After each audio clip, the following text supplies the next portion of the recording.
Hello student, welcome to our YouTube channel commerce proficiency. आज की class में हम एग्जांपल कवर करेंगे अमलगमेशन ऑफ कंपनीज़ का। सेकंड एग्जांपल कवर करेंगे।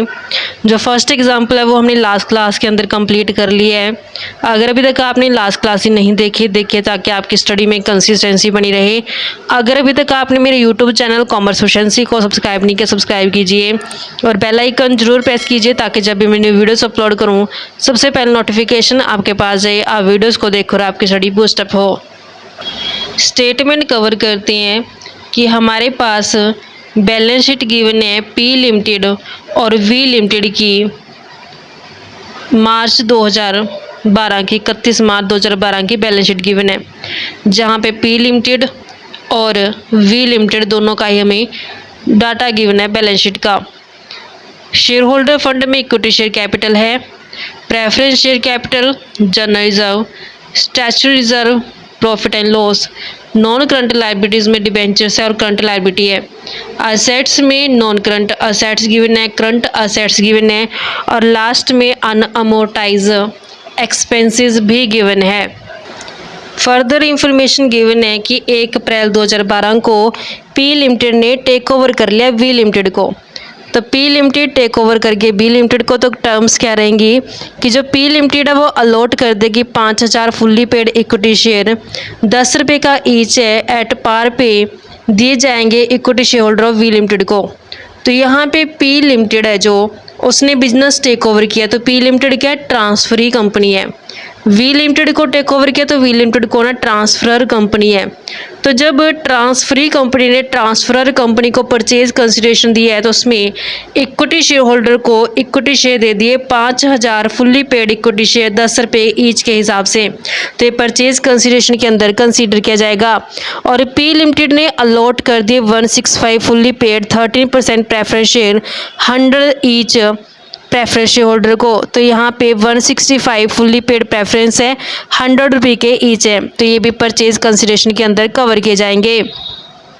जो डिबेंचर्स है वी लिमिटेड के वो कन्वर्ट कर दिए हैं इक्वल नंबर ऑफ, यानी कि नंबर्स तो इक्वल रहेंगे लेकिन रेट क्या कर दी यहाँ पे 12% रेट चेंज कर दिया डिबेंचर्स की।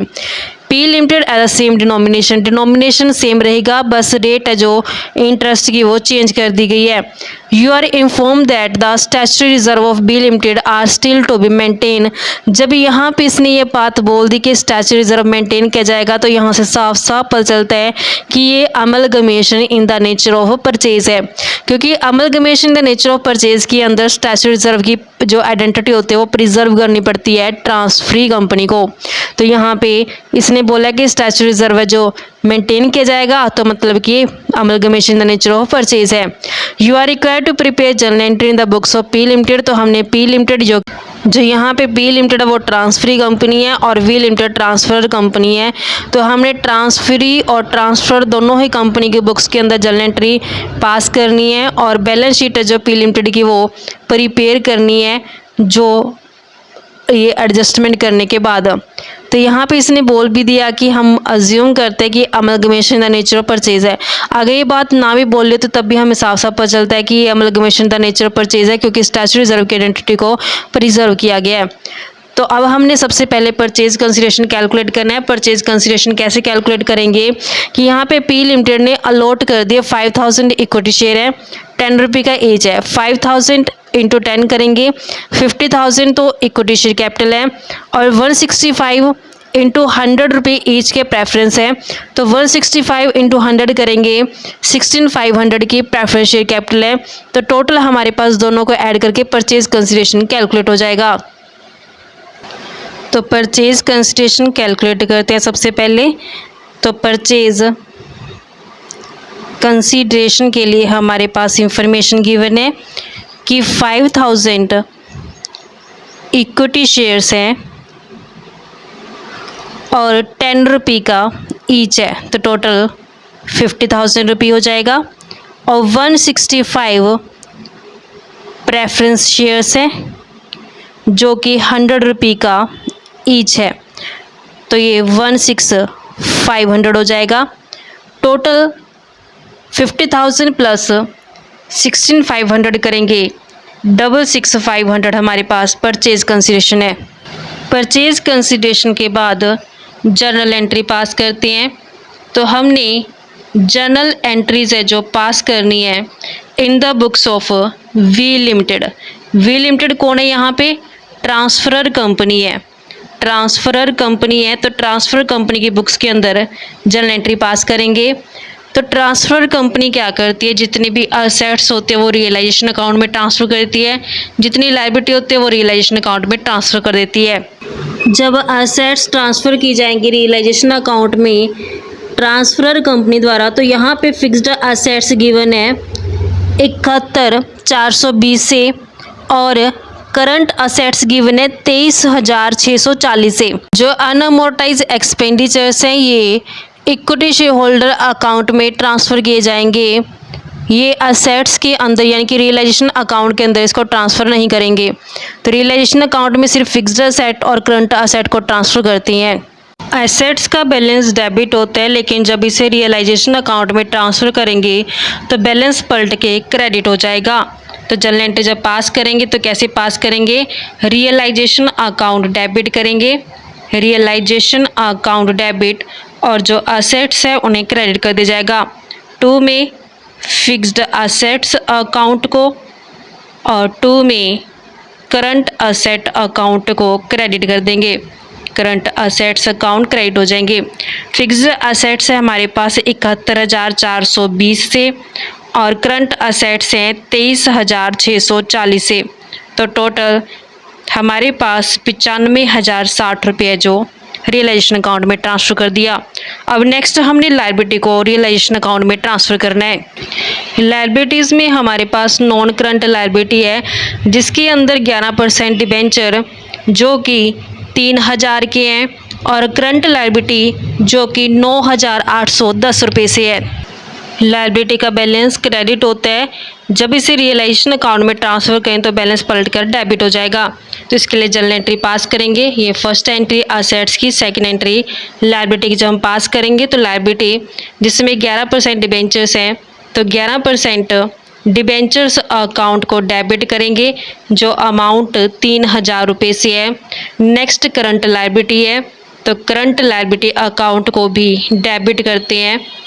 अमाउंट इसका 9,810 रुपये है। तो रियलाइजेशन अकाउंट में ट्रांसफ़र करेंगे, टू रियलाइजेशन अकाउंट को क्रेडिट करते हैं। तो इन दोनों का जो टोटल बनता है वो बनता है 12,810 रुपये से।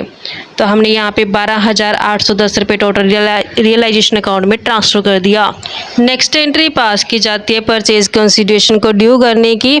परचेज कंसिडरेशन कितना है? 66,500 का। तो 66,500 से हमने इसको पहले ड्यू करना है, फिर इन दोनों को अलग दिखा करके रिसीव करेंगे। तो पहले ड्यू करने की जो एंट्री पास की जाती है पी लिमिटेड यानी कि जो हमारे पास ट्रांसफरी कंपनी उसको डेबिट करेंगे, टू रियलाइजेशन अकाउंट को क्रेडिट करेंगे। तो अब यहाँ पे हमने परचेज कंसिडरेशन को ड्यू करना है, पी लिमिटेड को डेबिट करेंगे, टू रियलाइजेशन अकाउंट को क्रेडिट करेंगे। जो टोटल परचेज कंसिडरेशन है वो है 66,500 से 66,500 से। अब नेक्स्ट एंट्री में इस परचेज कंसिडरेशन को रिसीव करते हैं। तो फोर्थ एंट्री पास की जाएगी परचेज कंसिडरेशन को रिसीव करने की। परचेज कंसिडरेशन में हम एक तो इक्विटी शेयर रिसीव हुए हैं तो equity shares in P limited को डेबिट करेंगे और इक्विटी शेयर के अलावा प्रेफरेंस शेयर्स है वो भी रिसीव हुए हैं तो preference shares in P limited को भी डेबिट करेंगे। अब 2 में क्रेडिट किसे किया जाएगा? जो यहाँ पे इसको डेबिट किया गया पी लिमिटेड को, तब इसे क्रेडिट कर देंगे, पी लिमिटेड को क्रेडिट कर दिया जाएगा। जो इक्विटी शेयर्स रिसीव हुए परचेज कंसिडरेशन में वो है 50,000 से और प्रेफरेंस शेयर टोटल हैं 16,500 से। तो टोटल 66,500 रुपये जो परचेज कंसिडरेशन रिसीव हुए। अब नेक्स्ट एंट्री में जो भी शेयर कैपिटल है और जो भी कम्युलेटेड प्रॉफिट है वो ट्रांसफ़र कर दिए जाएंगे इक्विटी शेयर होल्डर अकाउंट में। तो हमारे पास इक्विटी शेयर कैपिटल गिवन है यहाँ पे 40,000 की। अब प्रेफरेंस शेयर्स का इसमें नहीं लेंगे क्योंकि प्रेफरेंस शेयर्स है जो प्रेफरेंस शेयर होल्डर को दिए जाएंगे ना कि इक्विटी शेयर होल्डर को। अभी हमने सिर्फ इक्विटी शेयर होल्डर को देने हैं तो equity share holder equity share capital ले जाएंगे। जनरल रिजर्व जो कि 21,900 से है नेक्स्ट स्टैट्यूटरी रिजर्व लेके जाएंगे जो कि 1200 से है। प्रॉफिट एंड लॉस जो कि 5150 से है। तो ये हमने इक्विटी शेयर होल्डर को दे देने हैं। तो हमने फिफ्थ एंट्री के अंदर जो इक्विटी शेयर कैपिटल है डेबिट करेंगे। इक्विटी शेयर कैपिटल अकाउंट को डेबिट करेंगे जो कि 40,000 से है। और जो जनरल रिजर्व है डेबिट किए जाएंगे, अमाउंट 21,900 से है। स्टैट्यूटरी रिजर्व है जो स्टैट्यूटरी रिजर्व डेबिट किए जाएंगे, अमाउंट 1200 से है। नेक्स्ट प्रॉफिट एंड लॉस को डेबिट करेंगे, अमाउंट 5150 से है। ये हमने उठा करके शेयर कैपिटल और अकम्युलेटेड प्रॉफिट ट्रांसफ़र कर देनी है इक्विटी शेयर होल्डर अकाउंट में। तो 2 में इक्विटी शेयर होल्डर अकाउंट को क्रेडिट कर देंगे। टोटल अमाउंट बनता है ये 68,250 से। अब इक्विटी के बाद अब यहाँ पे इक्विटी ने अकम्युलेटेड प्रॉफिट और कैपिटल तो ले ली। अब असेट्स में हमारे पास अनअमोर्टाइज्ड एक्सपेंडिचर है, वो कौन बियर करेंगे? इक्विटी शेयर होल्डर ही बियर करेंगे। अगर ये रिजर्व और कैपिटल लेके गए हैं तो फिर जो फिक्टिशियस असेट्स भी ये लेके जाएंगे। अनअमोर्टाइज एक्सपेंडिचर जो कि 1000 रुपये के हैं, ये इक्विटी शेयर होल्डर को दे दिए जाएंगे क्योंकि ये इक्विटी शेयर होल्डर को बियर करने पड़ेंगे। अनअमोर्टाइज एक्सपेंडिचर असेट साइड दिखाए गए हैं। असेट्स का बैलेंस डेबिट होता है। जब ये ट्रांसफ़र करेंगे इक्विटी शेयर होल्डर अकाउंट में तो बैलेंस पलट के क्रेडिट हो जाएगा। तो यहाँ पे 6 एंट्री जब पास की जाएगी, इक्विटी शेयर होल्डर अकाउंट को डेबिट करेंगे, होल्डर्स अकाउंट को डेबिट करेंगे। 2 में जो अनअमोर्टाइज्ड एक्सपेंडिचर से क्रेडिट कर देंगे, अमाउंट इसका 1000 रुपये से 1000 रुपये से। नेक्स्ट हम प्रेफरेंस शेयर होल्डर का हिसाब करते हैं। प्रेफरेंस शेयर कैपिटल गिवन है हमारे पास यहाँ पे अमाउंट 15,000 से। तो प्रेफरेंस शेयर्स 15,000 दे रखे हैं, जबकि परचेज कंसिडरेशन के अंडर प्रेफरेंस शेयर होल्डर को कितना दिया जाएगा? 165 शेयर्स 100 रुपये ईच के हिसाब से 16,500 रुपये ने दिए जाएंगे। तो बाकी जो इनका डिफरेंस आएगा वो रियलाइजेशन अकाउंट में ट्रांसफ़र कर देंगे। जैसे हमने equity share capital equity share holder को दे दी, ऐसे ही अब हम नेक्स्ट एंट्री में जो प्रेफरेंस शेयर कैपिटल है 13% प्रेफरेंस शेयर्स कैपिटल है जो डेबिट करते हैं, अमाउंट 15,000 से, और ये दे दी जाएगी प्रेफरेंस शेयर होल्डर्स को। तो प्रेफरेंस शेयर होल्डर्स अकाउंट को क्रेडिट कर देंगे। लेकिन परचेज कंसिडरेशन में दिखाया गया है कि प्रेफरेंस शेयर होल्डर को 16,500 दिए जाएंगे। 15,000 16,500 का डिफरेंस जो आता है 1,500 से वो ट्रांसफ़र किया जाएगा रियलाइजेशन अकाउंट के अंदर। तो रियलाइजेशन अकाउंट डेबिट कर देंगे। अब जो ये 16,500 है ये परचेज कंसिडरेशन दे दिया जाएगा प्रेफरेंस शेयर होल्डर को। तो यहाँ पे से क्रेडिट किया है, जब ये परचेज कंसिडरेशन रिसीव करेंगे तो इन्हें डेबिट कर दिया जाएगा। तो प्रेफरेंस शेयर होल्डर्स अकाउंट को डेबिट करते हैं। 2 में जो इन्हें अब प्रेफरेंस शेयर दिए जाएंगे पी लिमिटेड के, तो preference shares in P limited को क्रेडिट कर दिया जाएगा। टोटल इन्हें 16,500 से जो रिसीव हुआ है परचेज कंसिडरेशन। नेक्स्ट जो हमारे पास रियलाइजेशन अकाउंट का बैलेंस आएगा वो हमने इक्विटी शेयर होल्डर अकाउंट में ट्रांसफ़र करने हैं। तो उसके लिए हमें रियलाइजेशन अकाउंट है जो प्रिपेयर करना होगा। तो हम रियलाइजेशन अकाउंट प्रिपेयर करते हैं। रियलाइजेशन अकाउंट में डेबिट साइड होती है, क्रेडिट साइड होती है। जितनी भी जर्नल एंट्रीज के अंदर रियलाइजेशन अकाउंट ओपन किया उन सब की हम यहाँ पे लेजर पोस्टिंग करेंगे। फर्स्ट एंट्री में रियलाइजेशन अकाउंट को डेबिट किया गया। लेजर पोस्टिंग करते समय अकाउंट के डेबिट साइड पे 2 फिक्स्ड असेट अकाउंट के 71,420, 2 करंट असेट अकाउंट के 23,640 दिखाएंगे। तो यहाँ पे रियलाइजेशन अकाउंट के डेबिट साइड पे 2 फिक्स्ड असेट अकाउंट के 71,420 और करंट असेट अकाउंट के 23,640 रुपये। नेक्स्ट एंट्री में रियलाइजेशन अकाउंट को क्रेडिट किया गया। लेजर पोस्टिंग करते समय अकाउंट की क्रेडिट साइड पे बाय 11% डिबेंचर अकाउंट के 3,000, बाय करंट लाइबिलिटी अकाउंट के नाम से 9,810 रुपये। तो रियलाइजेशन अकाउंट की क्रेडिट साइड पे बाय 11% डिबेंचर अकाउंट के 3,000 रुपये, बाय करंट लाइबिलिटी अकाउंट के 9,810 रुपये। नेक्स्ट एंट्री के अंदर रियलाइजेशन अकाउंट को क्रेडिट किया गया है। लेजर पोस्टिंग करते समय अकाउंट की क्रेडिट साइड पे बाय पी लिमिटेड के नाम से 66,500, अकाउंट की क्रेडिट साइड पे बाय पी लिमिटेड के नाम से 66,500 रुपये।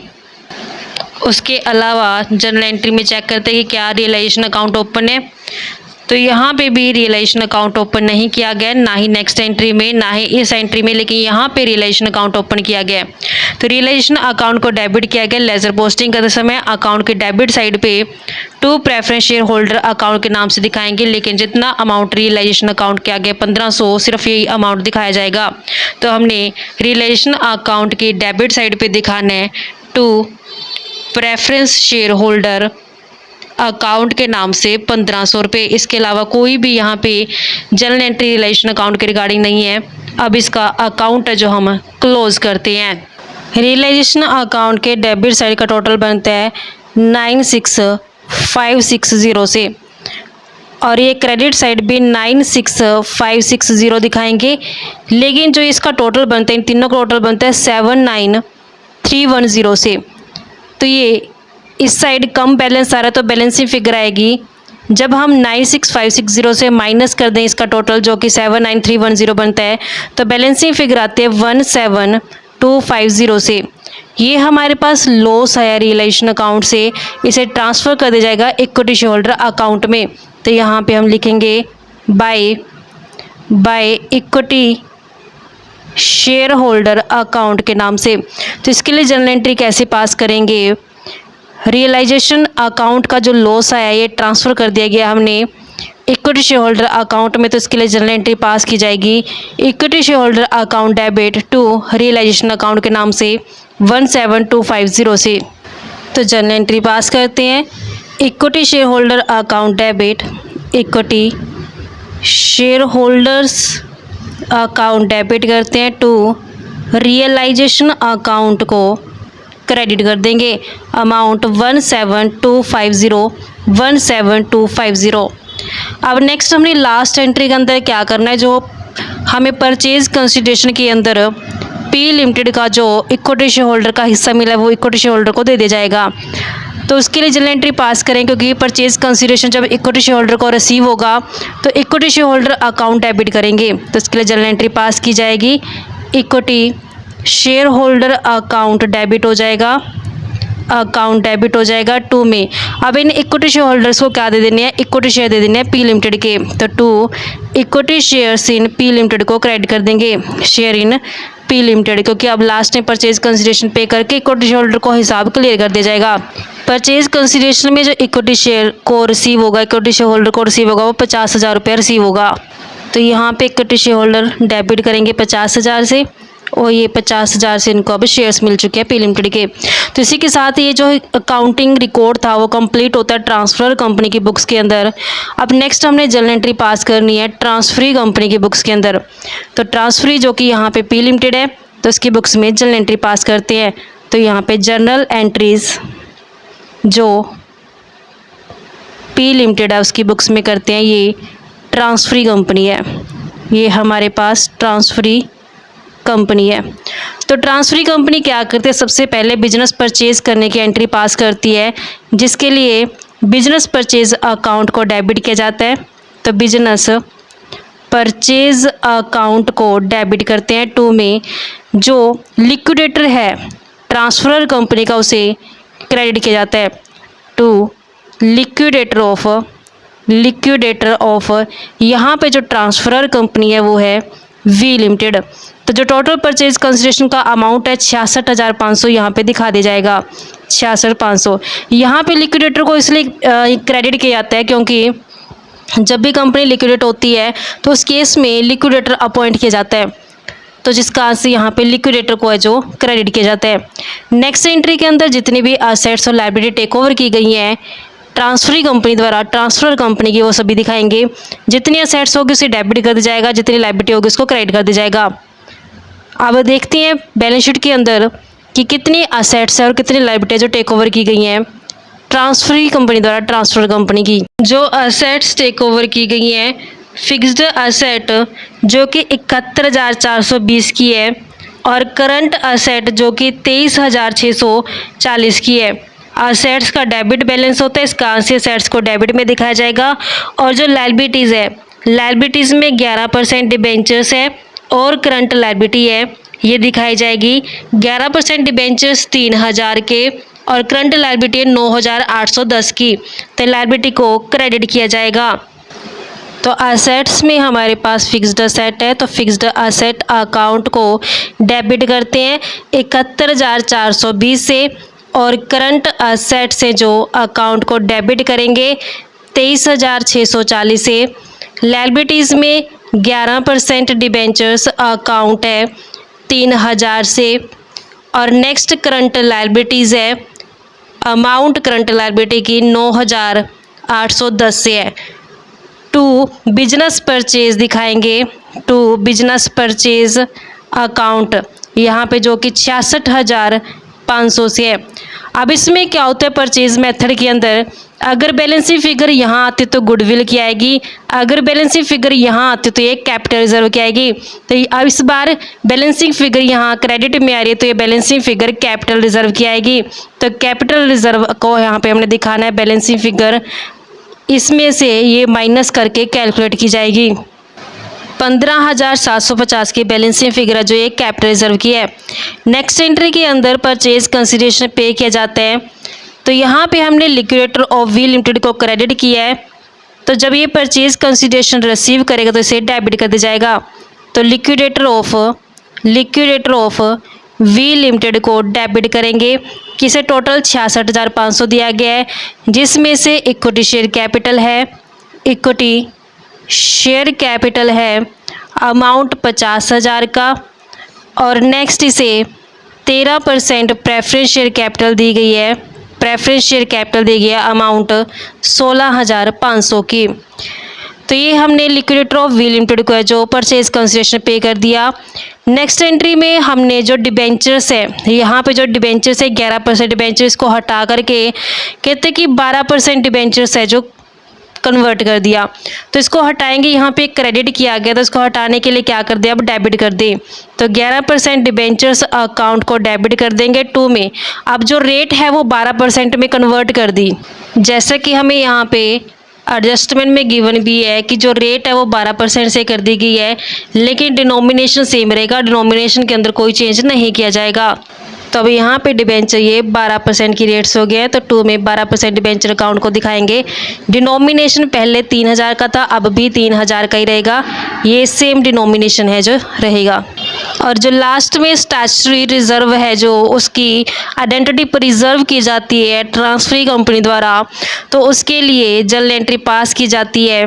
अमलगमेशन एडजस्टमेंट अकाउंट डेबिट करते हैं, तो अमलगमेशन एडजस्टमेंट अकाउंट डेबिट करते हैं। 2 में स्टैट्यूटरी रिजर्व अकाउंट को क्रेडिट करते हैं। जो स्टैट्यूटरी रिजर्व है, स्टैट्यूटरी रिजर्व ट्रांसफ़र कंपनी का उसका अमाउंट गिवन है हमारे पास 1200 रुपये से, तो यहाँ अमाउंट दिखाएंगे 1200 से। सिर्फ यही जर्नल एंट्री जो पास की जाएंगी ट्रांसफरी कंपनी द्वारा अपने बुक्स के अंदर। अब हमें स्टेटमेंट में बैलेंस शीट के लिए बोला गया कि बैलेंस शीट भी है जो इसकी प्रिपेयर करो, तब हम इसकी बैलेंस शीट प्रिपेयर करते हैं। बैलेंस शीट जो प्रिपेयर करनी है वो एज ऑन 1 अप्रैल 2012 की है जो प्रिपेयर करनी है। इसमें पार्टिकुलर्स नोट नंबर प्रिपेयर किए जाएंगे और अमाउंट दिखाया जाएगा। सबसे पहला मेन हेड आता है इक्विटी एंड लायबिलिटीज़ का, जिसमें शेयर होल्डर फंड दिखाया जाता है। शेयर होल्डर फंड में शेयर कैपिटल दिखाएंगे, उसके लिए वर्किंग नोट 1 प्रिपेयर करते हैं। तो यहाँ पे शेयर कैपिटल के अंदर इक्विटी शेयर कैपिटल जो दिखाई जाएगी। इक्विटी शेयर कैपिटल हमने दोनों कंपनी की इकट्ठी करके दिखा देनी है। तो यहाँ पे जो इक्विटी शेयर कैपिटल है वो 90,000 है। तो अगर मैं नंबर ऑफ शेयर कैलकुलेट करूँ तो कैसे कर सकती हूँ, 90,000 बटे 10 करके 9,000 इक्विटी शेयर हो गए हैं पी लिमिटेड के, और परचेज कंसिडरेशन के तहत इसने जो 5,000 फुल्ली पेड इक्विटी शेयर दे दिए वी लिमिटेड को, तो 9,000 इसके खुद के शेयर हैं, 5,000 इसने और इशू कर दिए परचेज कंसिडरेशन के तहत वी लिमिटेड को। तो 9,000 प्लस 5,000 करेंगे तो टोटल 14,000 शेयर हो गए, 10 रुपये का एक है, तो 1,40,000 जो इक्विटी शेयर कैपिटल हो जाएगी। तो यहाँ पे 9,000 तो इसके खुद के शेयर हैं और 5,000 इसने परचेज कंसिडरेशन के तहत दे दिए। टोटल 14,000 हो गए, 10 रुपये का एक है, तो टोटल इक्विटी शेयर कैपिटल होगी 1,40,000 से। अब शेयर कैपिटल के अंदर तो दोनों ही दिखाए जाते हैं, इक्विटी शेयर कैपिटल भी और प्रेफरेंस शेयर कैपिटल भी।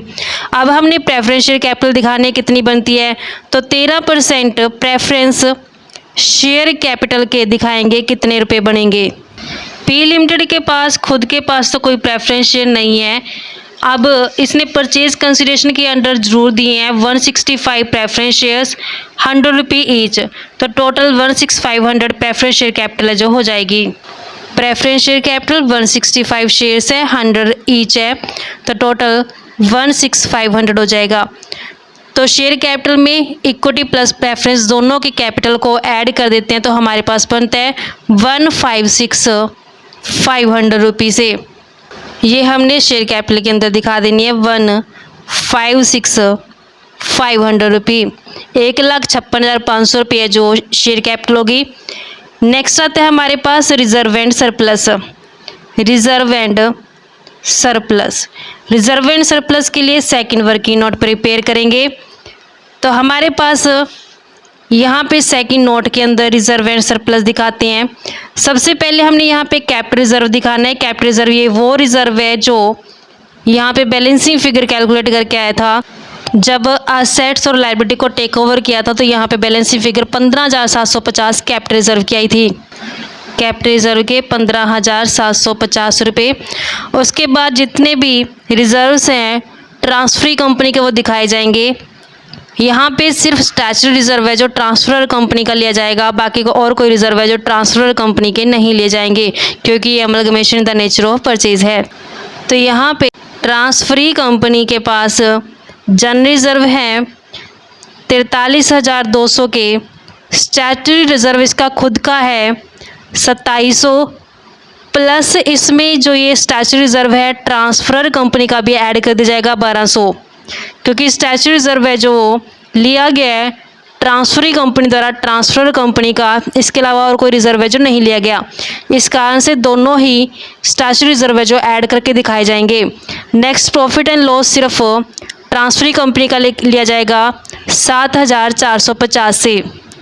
तो यहाँ रिजर्व एंड सरप्लस में कैपिटल रिजर्व के बाद जनरल रिजर्व सिर्फ ट्रांसफरी कंपनी का लिया जाएगा जो कि 43,200 से है।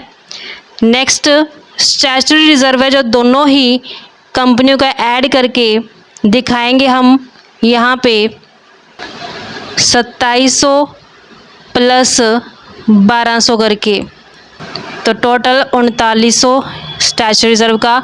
प्रॉफिट एंड लॉस सिर्फ ट्रांसफरी कंपनी का दिखाया जाएगा 7,450 से।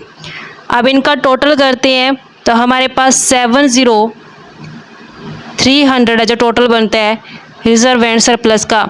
ये 7,0300 हमने बैलेंस शीट के अंदर दिखा देना है।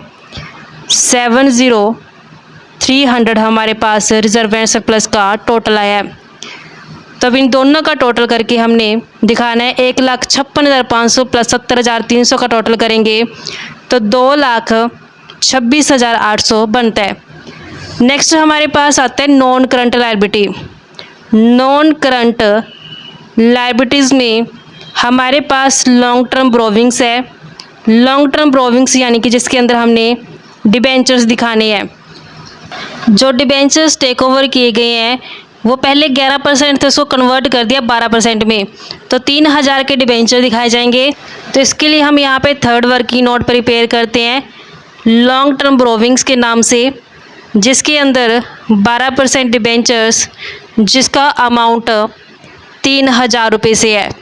अब हमने बैलेंस शीट में देखा कि ट्रांसफरी कंपनी के पास खुद के कोई भी डिबेंचर है जो नहीं है, तो सिर्फ जो ट्रांसफर कंपनी के डिबेंचर है 3,000 वही दिखाए जाएंगे।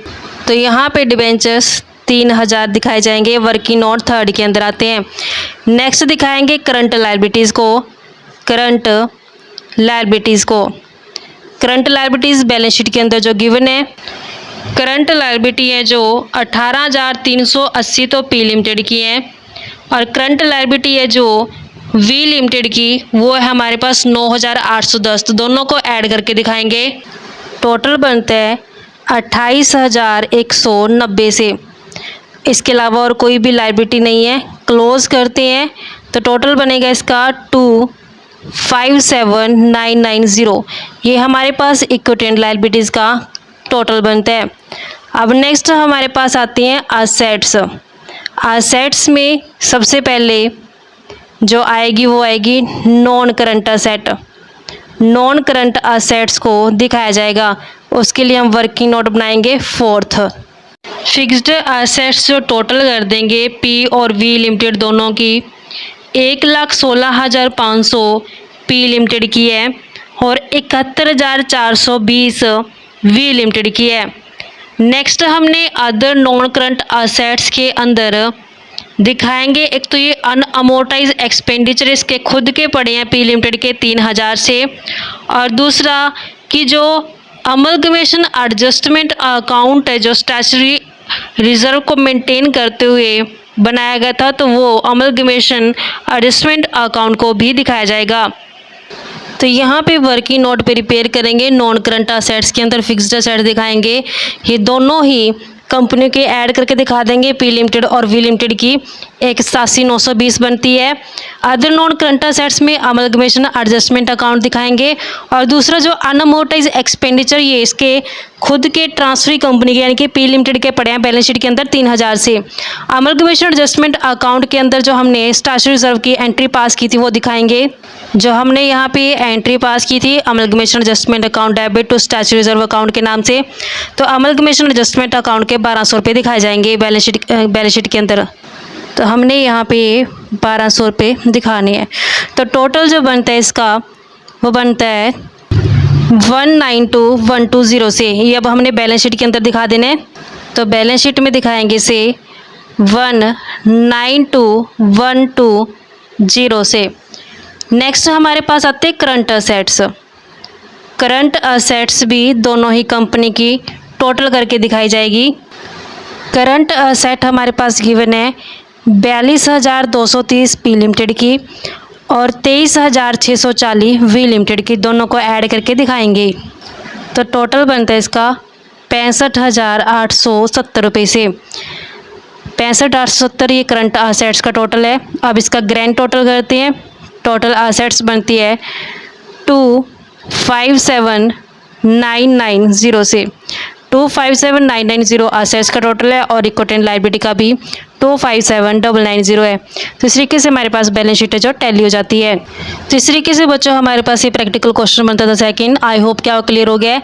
नेक्स्ट क्लास में कवर करेंगे नया कंसेप्ट। ऐसी रेगुलर क्लासेस के लिए आप मेरे यूट्यूब चैनल कॉमर्स प्रोफिशिएंसी को सब्सक्राइब, लाइक और शेयर करें। बेल आइकन जरूर प्रेस करें ताकि जब भी मैंने वीडियोस अपलोड करूँ सबसे पहले नोटिफिकेशन आपके पास आए, आप वीडियोज़ को देखकर आपकी स्टडी बूस्ट अप हो।